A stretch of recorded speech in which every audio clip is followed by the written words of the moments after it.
ओम नारायण नारायण नारायण नारायण। सब मित्रों को राम राम, सबका स्वागत है। दोस्तों कैसे आप सब। तो दोस्तों अभी हम रिव्यू करने वाले हैं खो गए हम कहाँ, इस नेटफ्लिक्स इंडिया के नए टॉर्चर का, जिसे इसी हफ्ते अभी 5 दिन पहले 26 दिसंबर को नेटफ्लिक्स पर रिलीज किया गया। जोया अख्तर और रीमा काकटी इसकी को प्रोड्यूसर और को राइटर है। फिल्म मात्र 2 घंटे और 15 मिनट की है। हालांकि ये 2 घंटे और 15 मिनट भी आपको लगभग 215 घंटों की तरह लगेंगे। फिल्म शुरू करने के बाद में आप बस वेट करेंगे कि कब ये टॉर्चर समाप्त होगा। लिटरली आपको कहीं पर अपना सर पटकने का मन करेगा और आप अंदर ही अंदर सोचेंगे कि भाई ऐसी क्या मेरी दुर्बुद्धि आ गई थी कि मैंने ये कचरा देखने का निर्णय लिया। बिल्कुल ये लिटरली ये एक्सपीरियंस ये फिल्म आपको देगी। और ये फिल्म इस बात का परफेक्ट एग्जाम्पल है, सर्वोत्कृष्ट उदाहरण है कि भाई बॉलीवुड के साथ में समस्या क्या है, बॉलीवुड के साथ में प्रॉब्लम क्या है। ये अगर आप किसी को भी जानना है तो बस इस फिल्म को देख ले कि बॉलीवुड कुछ एलिट वोक माइंडसेट के लोगों के हाथ की कठपुतली बन गया है और वो अपनी एक काल्पनिक दुनिया में ट्रैप हो गए हैं, खो गए हैं, अंदर से इतने खोखले हो चुके हैं, परेशान हो चुके हैं अपनी हाई सोसाइटी एलिट लाइफस्टाइल के कारण, वेस्टर्न माइंडसेट के कारण इतने अंदर से खोखले हो चुके हैं कि फिर उनके कैरेक्टर्स, उनका सामाजिक चित्रण, उनकी कहानियां भी बिल्कुल उसी प्रकार की सामने निकल कर आती है, जहां पर सारे के सारे कैरेक्टर्स बस रोते रहते हैं, डिप्रेस्ड होते हैं, रोतड़ू चेहरे, जो खुद भी परेशान होते हैं और हमें भी परेशान करते हैं।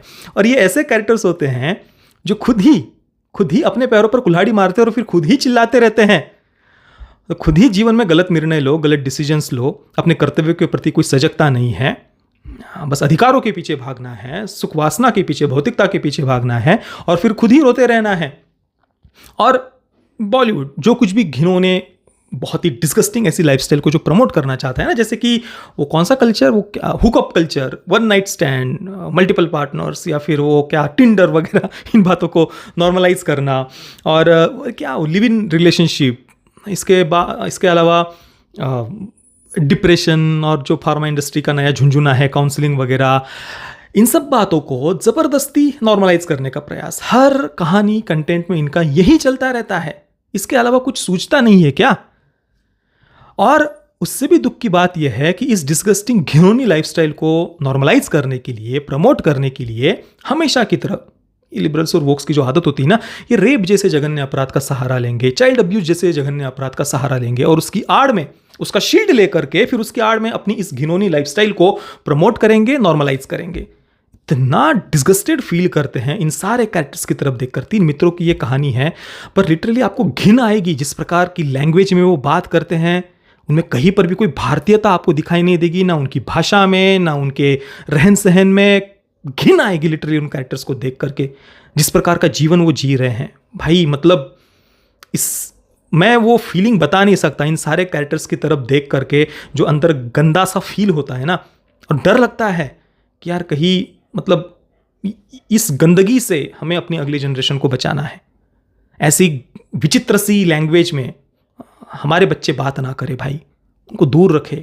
इस जबरदस्ती की घटिया सी अंग्रेजी एक्सेंट में वो क्या बात करना, अपनी ही भाषा और अपनी ही कर्तव्यों से दूर भागता रहना, अपनी ही आइडेंटिटी पर घिन आना, बस परिवार के नाम से, पेरेंट्स के नाम से छाती कूटना, कर्तव्य का कोई भान नहीं है, बस सुख वासना के पीछे, भोग वासना के पीछे भागते जाना।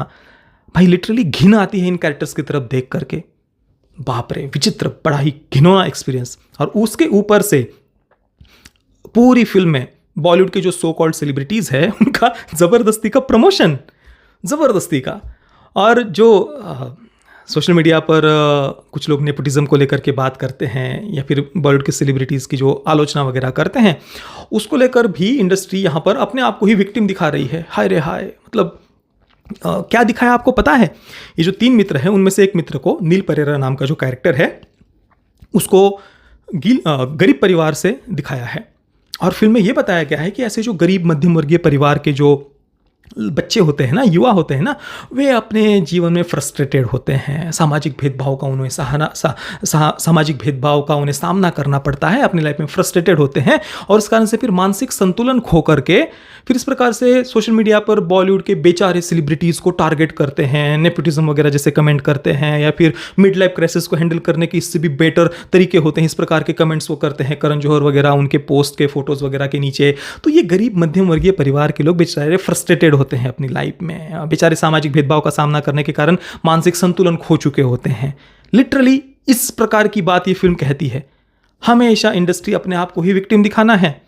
इस इंडस्ट्री ने पिछले कुछ दशकों में जो फिल्मों के नाम पर गंदगी फैलाई है, उसको लेकर के देश के युवा देश के प्रति, संस्कृति के प्रति अपना कर्तव्य समझकर जो इंडस्ट्री की आलोचना करते हैं, इसकी फिल्मों की फिलॉसफी पर, उनकी पॉलिटिकल आइडियोलॉजी पर जो चर्चा करती है, उनको काउंटर करने के लिए ये आर्ग्यूमेंट है बॉलीवुड का कि वो गरीब और मध्यम वर्गीय परिवार के लोग हैं, वो फ्रस्ट्रेटेड है, मानसिक संतुलन खो चुके हैं, इस कारण से बॉलीवुड की आलोचना करते हैं लोग।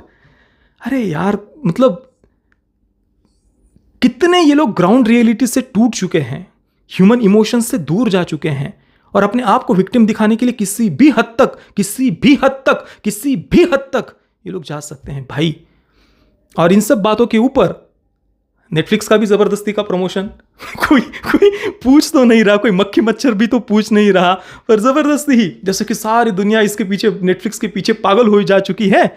स्टैंड अप कॉमेडियन का कैरेक्टर है सिद्धांत चतुर्वेदी का, क्या नाम है, इमाद अली वो कैरेक्टर है। उसका मैनेजर उसको कहता है, bro this thing is killer bro, हमें नेटफ्लिक्स को पिच करना चाहिए ब्रो। वाह वाह वाह वाह, बस जबरदस्ती का नेटफ्लिक्स का बीच बीच में प्रमोशन। और इन सेलिब्रिटीज़ का भी ज़बरदस्ती उनको बीच बीच में दिखाया गया है, जैसे कि बॉलीवुड के जितने भी जोकर हैं उनको ज़बरदस्ती प्रमोट करने के उद्देश्य से ये कहानी लिखी गई हो। सारे के सारे कैरेक्टर्स डिप्रेस्ड, रोतड़ू, अंदर से खोखले हो चुके। उनके अपने माता पिता के साथ में आप इंटरेक्शन देखेंगे, भाई घिन आएगी इन सब बातों को देख करके। और घिन आना तो छोड़िए, दया आती है। और दुख की बात यह है कि इंडस्ट्री ने कई सारे बच्चों को, युवाओं को अपने जाल में इस प्रकार से बांध लिया है कि वो बच्चे, जो जीवन बहुत ज़्यादा आसान होता है, सिंपल होता है, जो बातें उनको ज़बरदस्ती कॉम्प्लिकेट करते जा रहे हैं बच्चे। बहुत जो बातें आसान होती है भाई, जीवन इतने सारे प्रॉब्लम्स खुद ही अपने ऊपर लेने की आवश्यकता नहीं है, अपने ही पैरों पर कुल्हाड़ी मार रहे हैं युवा इन सब के चक्करों में आकर के। जो बातें बहुत सिंपल है, आसान तरीके से हो सकती है, वहां पर भी ज़बरदस्ती और कॉम्प्लिकेट करते जा रहे हैं अपनी लाइफ को। सच में दया आती है इन सब बातों को देख करके। कुल मिलाकर किसी को अगर अपने आप को ज़बरदस्ती टॉर्चर करना हो तो इस चीज़ को, इस टॉर्चर को देखने के बारे में आप सोच सकते हैं, पर अपनी जिम्मेदारी पर ही आप इसे देखना। मैं खो गए हम कहा को दूंगा 0/10 stars. 0 performances worst, direction worst, कहानी, कैरेक्टर, सब कुछ एक्सट्रीमली अनलाइकेबल। हेट करते हैं हम हर एक कैरेक्टर से, अंदर से हेट करते हैं। पेरेंटल गाइडेंस की बात करें तो नेटफ्लिक्स पर इसे UA 16+ की रेटिंग के साथ में रिलीज किया गया है, पर जिस प्रकार की लाइफस्टाइल या जो कुछ बातें इसमें दिखाई गई है, मैं तो कहूँगा कि भाई अपने बच्चों को जितना हो सके इन सब बातों से दूर रखिए, भले ही 16+ की रेटिंग हो। बाकी गलती से अगर किसी ने इस फिल्म को देख लिया है तो आपका अनुभव कैसा रहा, मुझे आप नीचे कमेंट में अवश्य बताना। ये वीडियो देखने के लिए आप सभी मित्रों का बहुत बहुत धन्यवाद। जय श्री राम, वंदे मातरम।